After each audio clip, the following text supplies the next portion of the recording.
Now ये जो topic है वो है बेसिक इंस्ट्रक्शन साइकिल पे। ये जो डायग्राम बना हुआ है, अभी आप थोड़ी देर बोर्ड पे बाकी जगह नजर मत दौड़ाइएगा, क्योंकि मैं जो प्रीवियस आपको कंपोनेंट पे चला के दिखा रहा था ना कि डेटा कंट्रोल यूनिट से कैसे जाएगा, कैसे फैच होगा, वो यहाँ बताने जा रहा हूँ मैं। ठीक है, थोड़ा धैर्य रखिएगा।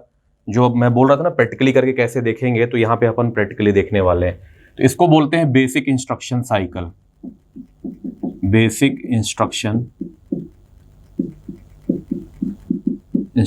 Cycle, this is the diagram of basic instruction cycle. Start होगी इंस्ट्रक्शन, पहला फैच नेक्स्ट इंस्ट्रक्शन, और ये पहली साइकिल है। फर्स्ट मतलब स्टेप है आपका फैच नेक्स्ट इंस्ट्रक्शन, और दूसरा है एग्जीक्यूट इंस्ट्रक्शन। ठीक है, और अगर मान लीजिए फिर से इंस्ट्रक्शन करने जाना तो फिर से फैच करेंगे, फिर से एग्जीक्यूट करेंगे, जब पूरा प्रोग्राम खत्म हो जाएगा तो हॉल्ट करेंगे। क्लियर है? तो मेरा जो ये जो प्रोग्राम एग्जीक्यूट होगा वो हमेशा दो पार्ट में एग्जीक्यूट होगा, क्योंकि इसी इंस्ट्रक्शन साइकिल के ऊपर ये प्रोग्राम बेस्ड है। पहला फैच किया करूंगा, सेकंड में क्या किया करूंगा, एग्जीक्यूट। Got it? तो फैच साइकिल और एग्जीक्यूट साइकिल समझेंगे। नाउ यहाँ पे मैं IR रजिस्टर बनाया हूँ, इंस्ट्रक्शन फॉर्मेट बनाया है मैंने। ये 16 बिट लॉन्ग है, तो 12 बिट मैंने एड्रेस ऑब्लिक डेटा पार्ट रखा है, और 4 बिट मैंने ऑपकोड के लिए दिया है। ठीक है। अब ये जो IR रजिस्टर है वो टोटल 16 तरीके के ऑपरेशन परफॉर्म कर सकता है, मतलब 16 ऑपरेशन परफॉर्म कर सकता है, क्योंकि 4 बिट ऑपकोड है। उनमें से कुछ पार्शियल लिस्ट ऑफ ऑपकोड्स दिया है, मतलब मैंने करीब 3 ऑपकोड दिए, 16 में से 3 ऑपकोड दिए हैं। ऑपकोड पहले से लिखा रहता है। ये ऑपकोड सर कहां लिखे रहते हैं, तो ये कंट्रोल सिग्नल होते हैं। These are called control signal, control unit में लिखे होते हैं। ठीक है, क्लियर है? इसके बाद जो नेक्स्ट क्वेश्चन मैं इसके बाद आपको करने के लिए दूंगा, इसी पे बेस्ड रहेगा, तो उसमें मैं इस लिस्ट में 2 और जोड़ूंगा ऑपकोड, क्योंकि उस क्वेश्चन के लिए काम आएंगे। तो अभी फिलहाल मेरे 3 ही ऑपकोड से काम चल रहा है इधर वाले क्वेश्चन में। ठीक, तो पहला है 001। अगर ऑपकोड वाला पार्ट आपका 001 आए तो आप क्या बोलेंगे, लोड AC फ्रॉम मेमोरी बोलेंगे। क्लियर है? अगर 0010 आए तो आप क्या बोलेंगे, स्टोर AC टू मेमोरी बोलेंगे। अगर ऑपकोड आपका 010 है तो add to AC from memory बोलेंगे। क्लियर है? और ये लिख लीजिएगा, पार्शियल लिस्ट ऑफ ऑपकोड वाला पार्ट लिख लीजिएगा। ठीक, इसके बाद ये मैं पार्शियल लिस्ट ऑफ ऑपकोड हटाऊंगा, क्योंकि मुझे ये थोड़ी सी जगह चाहिए इसको चलाने के लिए। ठीक, तो ये मैं वाला पार्ट में हटा देता हूं, क्योंकि इतनी जगह पे मुझे जरूरत है IR को एग्जीक्यूट कराने में। नाउ आप ध्यान दीजिए, ये आपका स्टेप फर्स्ट है, this is a step first. ठीक, ये स्टेप सेकंड है, मतलब इस फर्स्ट के बाद हम इधर आएंगे second. Now this is a step third, this is a step 4, step 5th, और ये स्टेप 6th है। ठीक, तो हम 6 स्टेप पे ये प्रोग्राम करने जा रहे हैं। ये जो आपकी बनी हुई है, डब्बे बने हुए हैं, ये दिस इज अ मेमोरी, इसका कनेक्शन है बस के साथ। ये CPU के रजिस्टर हैं। CPU के सिर्फ मैंने 3 रजिस्टर लिए हैं, प्रोग्राम काउंटर, एक्यूमुलेटर और IR लिया है, क्योंकि इन्हीं 3 का काम है फिलहाल। ठीक, पूरा वो डब्बा नहीं बनाने के बजाय सिर्फ इतना लिया है। एक्चुअल में ये बाकी जो स्टेप दिख रहे हैं वो रिपीटेड है, मतलब मैंने इनको अलग अलग डब्बे इसलिए बनाए क्योंकि आपको क्लियर रहे, हर एक स्टेप क्लियर रहे।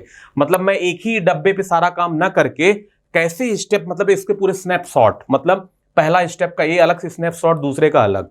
तो ये बेटा एक ही है, ये मेमोरी है आपकी, रैम है, और ये आपकी CPU के रजिस्टर है, ये एक ही सिस्टम के अंदर है। ठीक, तो ये जो बार बार मैंने सेकंड थर्ड ये सेम डायग्राम आपको दिख रहे हैं, तो ये इसी के ऊपर बेस्ड है। ठीक है, क्लियर? तो मैं थोड़ी सी मेमोरी भर लेता हूं, क्योंकि ये वही डेटा है, तो ये सेम है 405941 2941 0003 0002।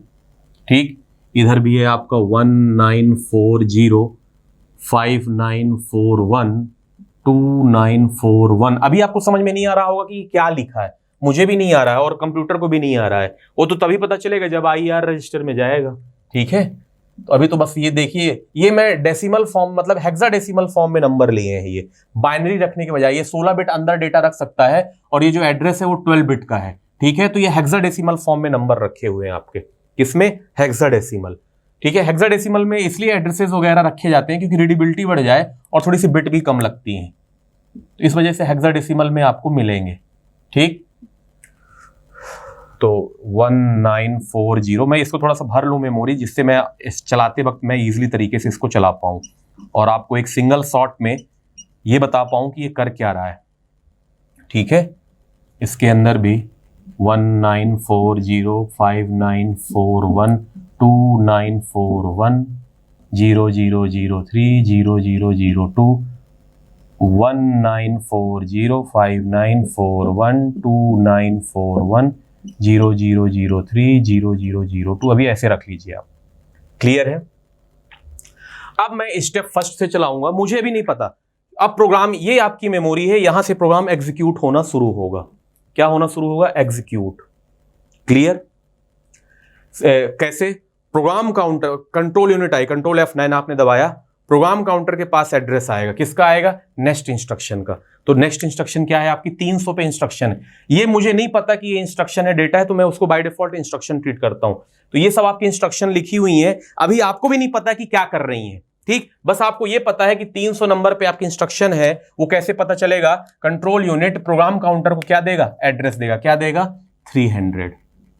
ठीक, तो पहला स्टेप आपका क्या है? फैच इंस्ट्रक्शन है, फैच नेक्स्ट इंस्ट्रक्शन। तो हमें कहां से फैच करना है? 300 मेमोरी लोकेशन से। प्रोग्राम काउंटर के पास किसने दिया है? कंट्रोल यूनिट ने कंट्रोल सिग्नल जनरेट करके प्रोग्राम काउंटर को एड्रेस दिया है कि 300 मेमोरी लोकेशन पे जाओ और वहां से इंस्ट्रक्शन को फैच करके काम करना शुरू करो। तो ये क्या करेगा? 300 लोकेशन से डेटा को, 300 से डेटा को फैच करके कहां लाके रखेगा? IR में। IR में डेटा जाएगा।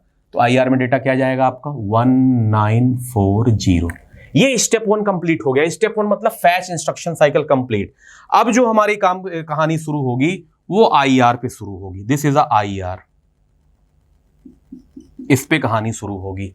तो हम क्या करेंगे? 1940 को IR में रखेंगे, मतलब ये 1 है, 940। ध्यान रखिएगा, this is a hexadecimal data, ये हेक्साडेसिमल है।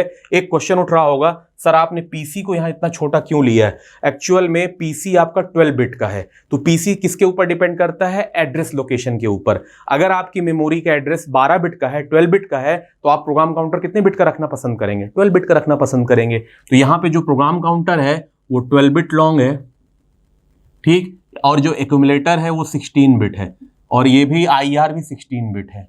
तो सर जी IR और एक्यूमुलेटर किसके ऊपर डिपेंड करता है? तो वो डेटा के ऊपर। आप अंदर देखेंगे तो जो आपके डेटा है वो टोटल 16 बिट में है। कैसे 16 बिट में है?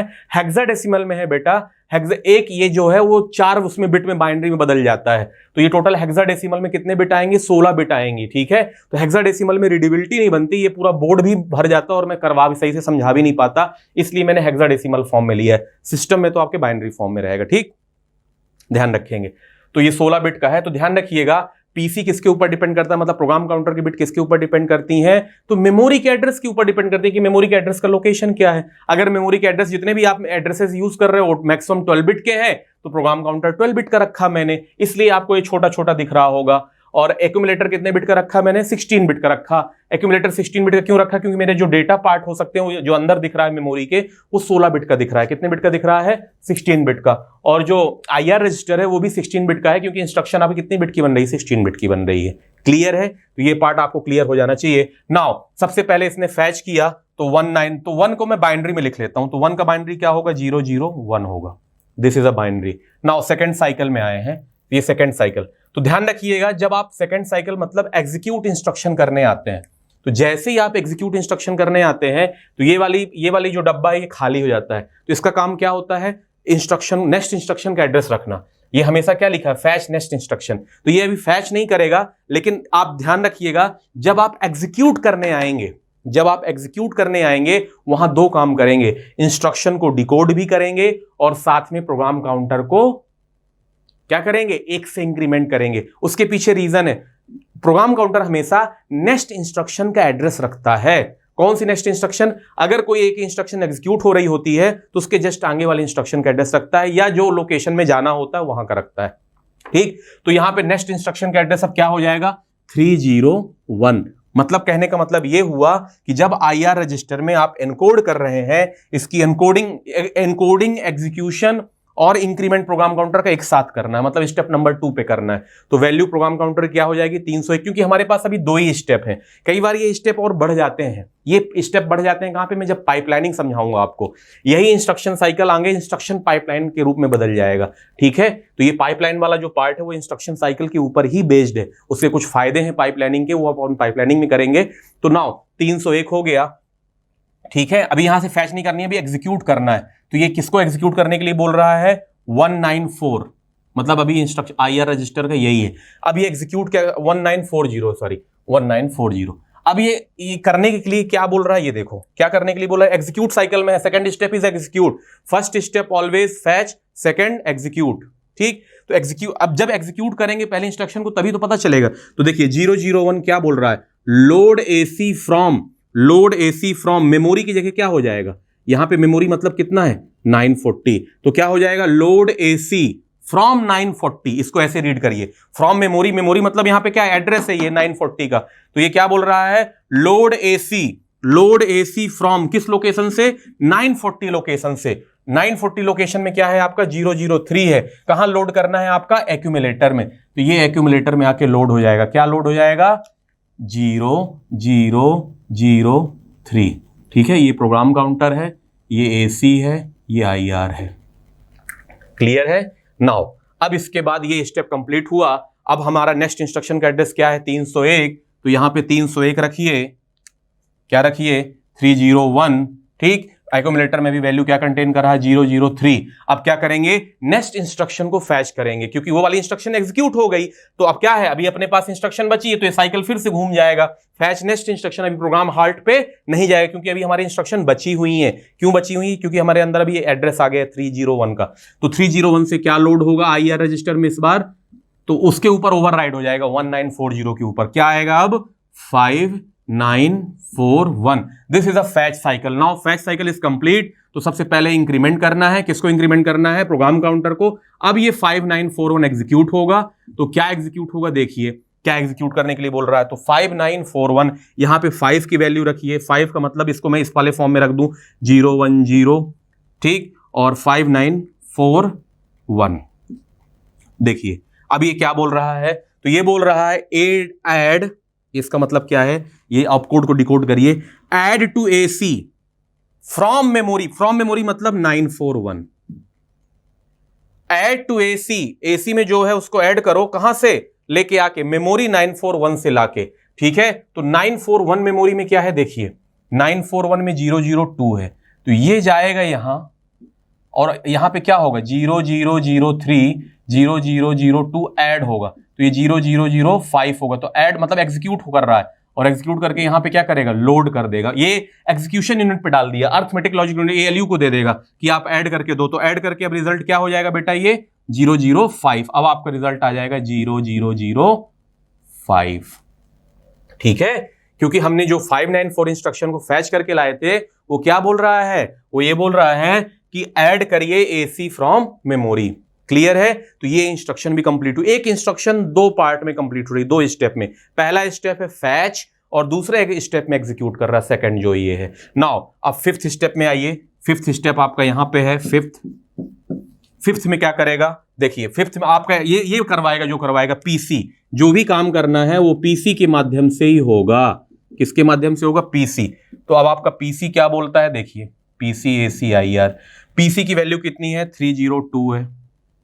ठीक है, मान लीजिए यहां पे अगर 303 आप कर देते हैं, मान लीजिए मेमोरी लोकेशन, तो 303 में हॉल्ट डाला हुआ है या प्रोग्राम आपका खत्म हो रहा है, ये ध्यान रखना आप। ठीक, अब अगर 302 में आएंगे तो ध्यान रखिए 30, अब यहां पे ACP की वैल्यू क्या है आपकी 005 हो चुकी है। ठीक है, और क्या लोड होगा 302 से, 302 से आपका लोड होगा 2941, ये फैच हुआ, 2941 फैच हुआ। ठीक है, 2941 फैच हुआ। अब जब फैच हुआ तो नेक्स्ट इंस्ट्रक्शन में फैच हुआ, तब एग्जीक्यूट कराएंगे, मतलब IR में वैल्यू जाएगी, तो ये क्या बनेगा 2941, तो 2 के मतलब क्या है 0010941 तो है ही है। ठीक, अब यहां पे जो एड्रेस हो जाएगा वो 303 हो जाएगा। 303 में मान लीजिए हॉल्ट डाला हुआ है या खत्म हो रहा है प्रोग्राम आपका। ठीक, यहां पे क्या डाला हुआ है आपका 0005 डाला हुआ है, और यहां पे क्या एग्जीक्यूट हो रही है इंस्ट्रक्शन आपकी 2941 हो रही। ध्यान रखिएगा जब भी कोई इंस्ट्रक्शन आप एग्जीक्यूट कर रहे हो ना, तो प्रोग्राम काउंटर को 1 से इंक्रीमेंट जरूर कर दिया करिए, हमेशा एग्जीक्यूट हो जाता है। ठीक, अंतर क्या होता है प्रोग्राम काउंटर और IR में, अंतर यही होता है कि IR में जो करंट इंस्ट्रक्शन एग्जीक्यूट कर रहा होता है, प्रोग्राम काउंटर हमेशा उसके आगे का इंस्ट्रक्शन का एड्रेस रख लेता है, तभी तो वो फैच करके लाएगा, तभी तो फैच साइकिल और एग्जीक्यूट साइकिल अलग अलग होगी, जो ये पाइपलाइनिंग में क्लियर होगा आपका। ठीक है, अच्छे से पाइपलाइनिंग में ये चीज क्लियर रहेंगे, कैसे साइकिलों को अलग करना है और कैसे इसका इफिशियंसी बढ़ानी होती है। नाउ तो ये क्या करेगा, देखिए ये क्या बोल रहा है, store AC from memory. From memory मतलब यहां पे क्या है 941, मेमोरी का मतलब 941, मतलब एक्यूमुलेटर से लाइए और 941 वाले लोकेशन पे स्टोर करिए। This is a accumulator PCIR, ठीक है, क्या लाएंगे 005। अब इसके ऊपर क्या हो जाएगा 005 ओवरराइड हो जाएगा, मतलब अब आपके यहां पे आ जाएगा 0005, ठीक है। तो अब आप लोगों को, अब आपको समझ में आ गया होगा कि कैसे दो नंबर जो आप लोग सी में प्रोग्राम बनाते हो। चलो एक बार, अभी आपको पता नहीं चल रहा था कि करना क्या है, लास्ट में आपने देखा रही है तो दो नंबरों को जोड़ के रिजल्ट दे रहा है। ये पूरे इंस्ट्रक्शन चलने के बाद पता चला, सिस्टम को भी ऐसे पता चलता है। अब मैं आपको समराइज करता हूं कहां से, सी में जब आप प्रोग्राम बनाते हो दो नंबरों के जोड़ने का, ठीक है। तो जब आप दो नंबरों के जोड़ने का प्रोग्राम बनाते हैं तो कैसे शुरू करते हैं, इंक्लूड स्टूडियो कोनियो लिख के कंपाइलर से कंपाइल कराते हैं। मतलब कहने का ये हुआ कि हमें कंपाइलर डिजाइन की भी जरूरत पड़ी। कंपाइलर कंपाइन करके मशीन कोड जनरेट करता है, आप बोलते हो ना मशीन कोड जनरेट करता है, this is a machine code, this is a machine code. ये मशीन कोड क्या हुआ, रैम में लोड हुआ। आपने कंपाइल करने के बाद क्या करते हैं, लोडर काम करता है, तो कंपाइलर के बाद लोडर काम किया, लोडर ने लोड किया, कहां पे लोड किया, मेमोरी लोकेशन। कौन सी मेमोरी, क्योंकि आपका जो प्रोग्राम बन रहा होता है वो वर्चुअल मेमोरी में बनता है, वर्चुअल मतलब हार्ड डिस्क में बनता है। आप कहीं हार्ड डिस्क वगैरह वर्चुअल मेमोरी में प्रोग्राम बना रहे होते हैं, उस प्रोग्राम को लोडर के माध्यम से जब आप रन कराने के लिए लाते हो तो लोडर के माध्यम से लोड करवाते हो। कहां लोड करवाते हो आप, रैम में, ये दिस इज अ रैम। अब यहां से प्रोग्राम शुरू होता है, अब यहां से आपका कंट्रोल खत्म, अब यहां से प्रोग्राम क्या शुरू होता है, एग्जीक्यूशन शुरू होता है। तो मुझे पूरा यकीन है कि आपने जो दो नंबरों का प्रोग्राम बनाया होगा जोड़ने का सी में, उसकी अंदर वाली फीलिंग है ये, मतलब कंपाइल करने के बाद, मशीन कोड जनरेट करने के बाद। सर मशीन कोड कैसे बनाते हैं, कैसे कंपाइल करते हैं, तो कंपाइलर जब हम चैप्टर पढ़ेंगे तब मैं आपको एक सी कोड लेके प्रॉपर मशीन कोड बना के दिखा दूंगा। तो मैंने कहने का मतलब ये हुआ कि कल के दिन आप पूरा का पूरा खुद कोड बनाइए, खुद कंपाइल करिए और खुद मशीन बन के एग्जीक्यूट कर सकते हो। अगर ये फीलिंग अगर आपको आ गई दो नंबरों के जोड़ने की, इंस्ट्रक्शन लेवल पे कैसे इंस्ट्रक्शन चलेगा जो आपके सामने है, तो ये मान के चलिएगा सीएसओ बहुत ही स्मूथली चलेगा और एक साथ कई सारे सब्जेक्ट की फीलिंग आ जाएगी। कंपाइलर, व्हाई कंपाइलर, कंपाइलर क्यों जरूरी है ये भी क्लियर हो जाएगा, एंड व्हाई सीएसओ ये भी क्लियर हो जाएगा। अब मुझे व्हाई सीएसओ बताने की जरूरत आपको नहीं है, ध्यान रखिएगा। इसलिए सीएसओ की जरूरत है कि ये इंस्ट्रक्शन कैसे चलेंगी, कैसे। आपको पता है स्टार्टिंग में ये दिखा था सब 1940 5941 2941 दिख रहा है, लेकिन लास्ट में क्या हो रहा है, रिजल्ट ऐड होके दो नंबरों के जोड़ने का प्रोग्राम बन गया। ये दोनों जो वैल्यू दी हुई थी, ये डेटा थी, ऐड होके लास्ट में आ रहा है। ये कब पता चला, अंतिम में जब स्टेप एग्जीक्यूट हुआ। ध्यान रखना ये जो प्रोग्राम के स्टेप हैं ये दो स्टेप पे हैं, ये इस बेसिक इंस्ट्रक्शन साइकिल के ऊपर बेस्ड है। ये अगर इंस्ट्रक्शन साइकिल बढ़ा दोगे तो ये फेजेस बढ़ सकती हैं, नंबर ऑफ स्टेजेस बढ़ सकती हैं। क्लियर है? तो ये मैंने बेसिक इंस्ट्रक्शन साइकिल की पिक्चर दिखा दी आपको कि कैसे आता है, ठीक है। इसके बाद मैं इसमें इसी डिजाइन में, सेम डिजाइन में थोड़ा सा इनहेंस करूंगा, आईओ मॉड्यूल भी जोड़ूंगा। अभी यहां कहीं आईओ मॉड्यूल नहीं है, आईओ मॉड्यूल देके आपको क्वेश्चन दूंगा। सबसे पहले मैं आईओ मॉड्यूल से क्वेश्चन दे दूंगा आपको, फिर आप उसको वीडियो को पॉज करके पहले खुद कोशिश करिएगा, फिर मेरे साथ उसको करिएगा। वो क्वेश्चन करने के बाद ये टॉपिक आपका बिल्कुल स्ट्रांग हो जाएगा। नाउ ये प्रीवियस क्वेश्चन का ही नेक्स्ट क्वेश्चन है, मतलब थोड़ा सा क्वेश्चन बढ़ा दिया गया है। ये क्वेश्चन यहां से स्टार्ट होता है, ठीक। तो प्रीवियस में ध्यान रखिएगा, प्रीवियस क्वेश्चन में हमने 3 ऑपकोड इस्तेमाल किए थे। टोटल हमारे पास इंस्ट्रक्शन फॉर्मेट में ऑपकोड वाला पार्ट कितने बिट का था, 4 बिट का था। क्लियर है? ये आपका इंस्ट्रक्शन फॉर्मेट ऐसे बना हुआ था, जिसमें से ये 16 बिट का पूरा था instruction format, IR instruction register, जिसमें से ये ऑपकोड था, ये 4 बिट लॉन्ग था ऑपकोड आपका। कितने बिट लॉन्ग था, 4 बिट। इधर ऊपर रखिए, अभी काम आएगा ये बहुत क्वेश्चन काम करने में। और ये 12 बिट का आपका था address oblique data part. Okay, ये प्रीवियस क्वेश्चन का ही अगला पार्ट। नाउ क्वेश्चन क्या बोलता है, सबसे पहले इसमें ध्यान दीजिएगा, इसमें 2 ऑपकोड और जोड़े हैं, आईओ डिवाइस से रिलेटेड जोड़े हैं। किससे जोड़े हैं, आईओ डिवाइस से रिलेटेड जोड़े हैं, ठीक है। तो देखिए 1 बाय 1 क्या करेंगे। अभी इस चीज को थोड़ा सा खाली रखिए, जो भरा हुआ आपको दिख रहा है, तभी तो आपको समझ में आएगा कैसे इसको भरेंगे। ठीक, क्वेश्चन है in this case the 12 bit address identifies the, ध्यान रखिए 12 bit address identifies particular IO device, मतलब एक आईओ डिवाइस को पहचानने के लिए 12 बिट का एड्रेस चाहिए। ठीक है, so the program execution for the following programme, ये इस प्रोग्राम को हमें एग्जीक्यूट करना है। इस बार यहां पे प्रोग्राम आपका लिखा हुआ है, मतलब लैंग्वेज फॉर्म में लिखा हुआ है, ना कि 1010 के फॉर्म में दिया हुआ। मतलब हमें 1010 फॉर्म बनाना, जो वो वाला फॉर्म है जो इस मशीन को समझाना है, मतलब हेक्साडेसिमल कोड करना है, वो हमें बनाना पड़ेगा। तो कैसे बनाएंगे, इसको पढ़ के बनाएंगे। ठीक, अगर आपको किसी को समझ में आ गया है तो वीडियो पॉज करके क्वेश्चन शुरू कर दीजिए, नहीं आया है तो थोड़ा सा मैं और हिंट देता हूं, उस हिंट के बाद आपको सॉल्व करना है। ठीक, नाउ पहला इसमें वर्ड लिखा है लोड एसी फ्रॉम डिवाइस 5 और नेक्स्ट एक लिखा है स्टोर एसी टू डिवाइस 6। मतलब जो हमारी आईओ डिवाइस है उनका एड्रेस 12 बिट में 5, तो अगर 5 को 12 बिट में रखेंगे तो क्या रखेंगे आप, 005 रखेंगे। क्या रखेंगे, 005। नाउ डिवाइस 6 को 12 बिट में रखेंगे हेक्साडेसिमल फॉर्म में, तो क्या रखेंगे, 006। ये हमने कहां से डिसाइड किया, डिवाइस 5 डिवाइस 6 आईओ के एड्रेसेस थे, जो 12 बिट एड्रेसेस हैं आइडेंटिफाई पर्टिकुलर आईओ डिवाइस के लिए। क्लियर। नाउ इसके बाद इसमें लिखा हुआ है assume that the next value retrieve from device 5 is 3, मतलब डिवाइस 5 से जो वैल्यू रिट्रीव करोगे वो क्या है, 0003। इसको कितने बिट में रखिए, 16 बिट में रखिए। मतलब ये जो 3 है इसको 16 बिट में रखिए, क्योंकि आप 16 बिट पे ऑपरेशन करने वाले हैं। क्यों, क्योंकि आईआर रजिस्टर आपका कितने बिट का है, 16 बिट का है। एंड दैट लोकेशन 940, जो 940 लोकेशन वो क्या कंटेन कर रहा है, 002 कंटेन कर रहा है। क्लियर है। अभी हमें नहीं पता है कि ये प्रोग्राम क्या कर रहा है, कैसे कर रहा है, तो कहां से शुरू करेंगे। सबसे पहले पहला पॉइंट, फर्स्ट पॉइंट क्या लिखा है, लोड एसी फ्रॉम डिवाइस 5। हमें क्या बनाना है, हमें वो हेक्साडेसिमल कोड बनाना है, इसकी कोडिंग करनी है। लोड एसी फ्रॉम डिवाइस 5, ऊपर ऑप कोड वाले पार्ट में देखिए ये लोड एसी फ्रॉम आईओ कौन कर रहा है, तो ये वाला कर रहा है, load AC from IO. IO की जगह यहां पे क्या कर देंगे, 005 कर देंगे। तो लोड की वैल्यू कितनी है, 3। कितनी है, 3।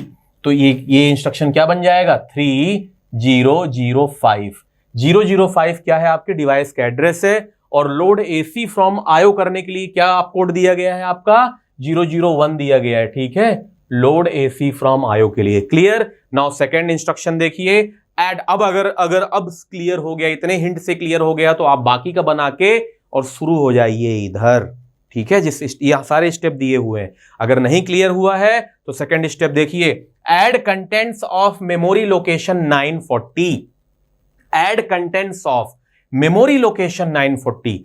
ऐड कंटेंट वाला देखिए कहां पे है, ये add content to AC from memory. Memory का मतलब यहां पे कितना है, 940। मतलब आप पहले ही 94 रख दीजिए, 940 ये एड्रेस पार्ट हो गया। और ऐड कंटेंट करने का कहां से बोल रहा है, ये ऐड, ये बोल रहा है add to AC from memory. मतलब इसका आप कोड कितना दिया गया है, 5 दिया गया है। किसमें, हेक्साडेसिमल में, और हेक्साडेसिमल में। और अगर बाइनरी में बात करें तो ये 0101 बने। ठीक। नाउ नेक्स्ट क्या बोल रहा है, स्टोर एसी टू डिवाइस 6।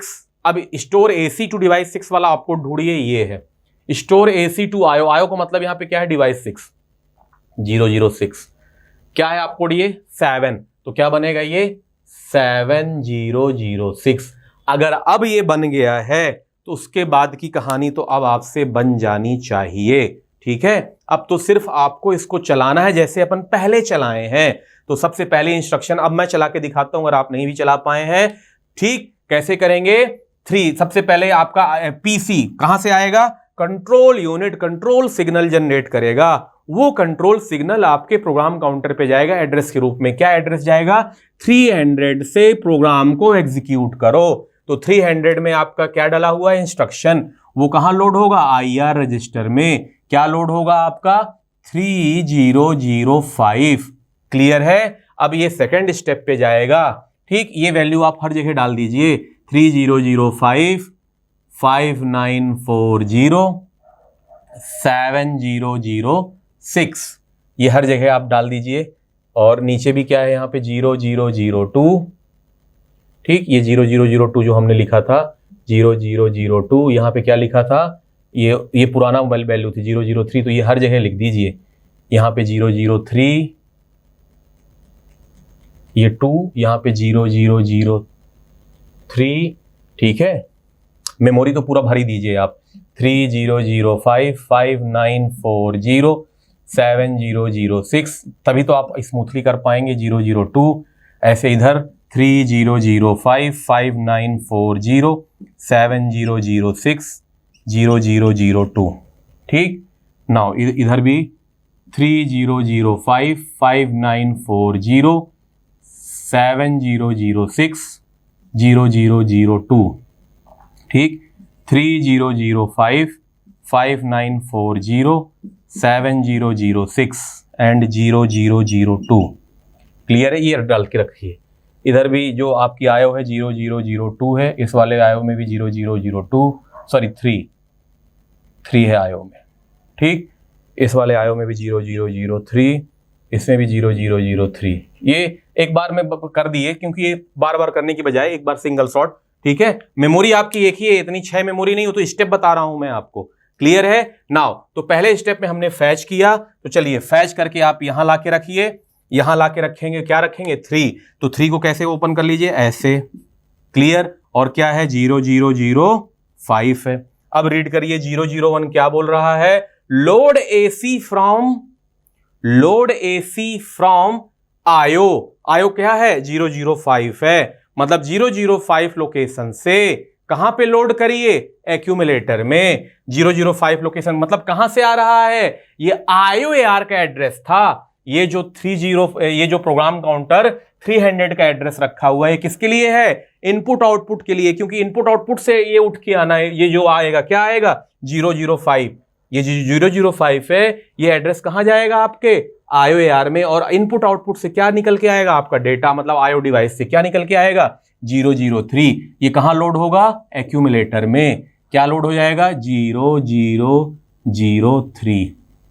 तो जो लोड हो रहा है उसको मैं रेड पेन से लिख रहा हूं 0003, ठीक है। तो ये आपका स्टेप 2 हो गया। नाउ यहां पे प्रोग्राम काउंटर की वैल्यू कितनी हो जाएगी, अगर यहां 300 थी तो इसको एक्सक्लूड करें तो 301। इंस्ट्रक्शन क्या एग्जीक्यूट हो रही है, 305 एग्जीक्यूट हो रही है। नाउ अब नेक्स्ट इंस्ट्रक्शन यहां पे क्या फैच करेंगे, 301 को फैच करेंगे। आपका यहां पे डेटा क्या डाला हुआ है, 003 डाला हुआ है। अब 301, तो 301 से क्या फैच होके जाएगा आपका 5940 फैच होके जाएगा, 5940 यहां पे जाएगा 5940। अब 5940 को डिकोड करिए, 59940 और 5 का मतलब है 0101। ये क्या बोल रहा है, add to AC from memory. Memory कहां से, 94 वाली लोकेशन से। तो सेकेंड स्टेप में क्या होगा, सेकेंड स्टेप में 94 लोकेशन से डेटा जाएगा, ठीक है। यहां पे क्या डाला हुआ था 0003 डाला हुआ था। प्रोग्राम काउंटर की वैल्यू बढ़ के 302 हो जाएगी। अब एग्जीक्यूट कर रहे हैं,